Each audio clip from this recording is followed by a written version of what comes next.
Oke, Assalamualaikum warahmatullahi wabarakatuh. Dengan sini saya Ananda Adam Noval dengan NIM 199512414. Kesempatan kali ini saya akan membahas tentang sistem informasi akuntansi yang berjudul Infrastruktur Pendukung Sistem Informasi Akuntansi. Oke, di kali ini kita langsung saja bahas apa itu sih infrastruktur pendukung sistem informasi akuntansi, dan sebelumnya di sini saya akan menjelaskan tentang SIA, Sistem Informasi Akuntansi. Yang pertama, sistem informasi akuntansi biasanya sering dikaitkan dengan hal-hal yang berkaitan dengan teknologi informasi.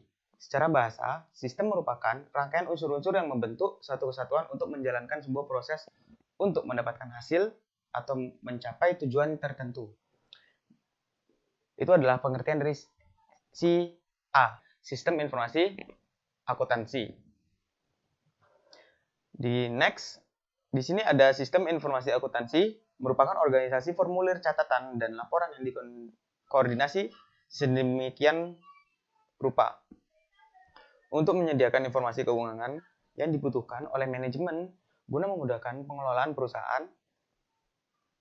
SIA terdiri dari 5 komponen, yaitu A. Orang-orang yang mengoperasikan sistem tersebut dan melaksanakan berbagai fungsi.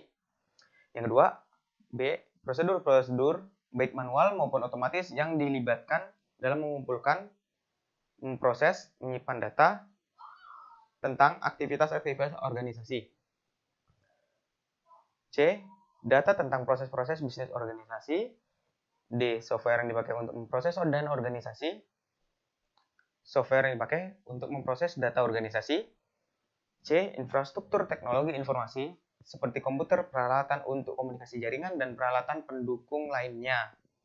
Setelah itu, setiap komponen dari sistem informasi akuntansi di atas merupakan sebuah kesinambungan. Setiap komponennya membantu komponen lain sehingga menjadi sistem informasi akuntansi yang berjalan lancar.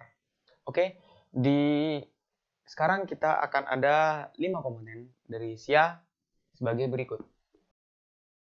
Oke, di sini ada komponen SIA, infrastruktur teknologi informasi termasuk komputer, peralatan pendukung, peripheral device, dan peralatan untuk komunikasi jaringan. Yang kedua, itu ada orang-orang yang mengoperasikan sistem dan melaksanakan berbagai fungsi. Setelah itu, prosedur baik manual maupun terotomatisasi yang dilibatkan dalam mengumpulkan proses dan menyimpan data tentang aktivitas-aktivitas dari organisasi. Setelah itu, ada data tentang proses-proses bisnis organisasi, ada software yang dipakai untuk memproses data organisasi, dan balik lagi ke infrastruktur TI, yang itu 5 lingkaran komponen SIA secara berulang. Bisa dilihat di sini. Setelah itu kita lanjut ke infrastruktur pendukung sistem informasi akuntansi. Infrastruktur yang dibutuhkan dalam penerapan akuntansi berbasis akrual penuh membutuhkan sumber daya teknologi informasi yang lebih tinggi. Kebutuhan perangkat keras seperti jaringan internet, intranet, ataupun LAN, Local Area Network.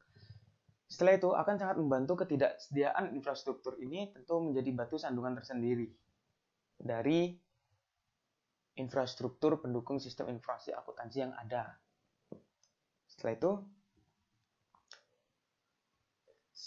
itu nih, infrastruktur TI berhubungan positif dengan keberlangsungan keunggulan kompetitif. Meskipun tidak ada yang abadi, pembaruan konstan dalam infrastruktur TI diperlukan karena ini menjadi semakin murah dan dapat diakses oleh semua organisasi juga. Telah diperhatikan bahwa janji-janji TI belum terpenuhi dan belum dipenuhi. Apa yang disebut paradoks produktivitas telah dipertanyakan terutama karena investasi besar yang dilakukan oleh organisasi di bidang komputer dan teknologi yang berharap memperoleh keuntungan besar. Jadi untuk meningkatkan kinerja pengambilan keputusan terbaik, memperoleh keunggulan kompetitif itu, dan karena pengaruhnya terhadap strategi, untuk dampaknya terhadap perusahaan, dan untuk perubahan dalam lingkungan bisnis. Oke, introduction. Infrastruktur teknologi memungkinkan organisasi untuk mengembangkan aplikasi utama dan untuk berbagi informasi yang berkaitan dengan divisi dan produk. Ini didefinisikan sebagai kelompok sumber daya modal yang saling terkait yang memberikan dasar di mana aplikasi TI dibangun. Setelah itu berbagi tujuan, prinsip nilai, dan bahasa bersama di antara orang-orang TI berbakat di unit bisnis diperlukan. Mayoritas perusahaan besar memandang teknologi baru sebagai instrumen untuk mendapatkan keuntungan tertentu dan seringkali sebagai alat untuk membawa perubahan dalam strategi bisnis dan proses perusahaan institusional. Setelah itu terdiri dari perangkat keras, perangkat lunak, software yang mendukung si A yang merekam semua aktivitas komersial organisasi, namun standarisasi semua aspek infrastruktur TI tidak disarankan karena untuk bisnis memerlukan otonomi yang memenuhi kebutuhan teknologi spesifik mereka. Mungkin itu sekian saja dari saya dengan Ananda dan Noval, NIM 1995124 dari kelas Sistem Informasi A semester 4. Wassalamualaikum warahmatullahi wabarakatuh.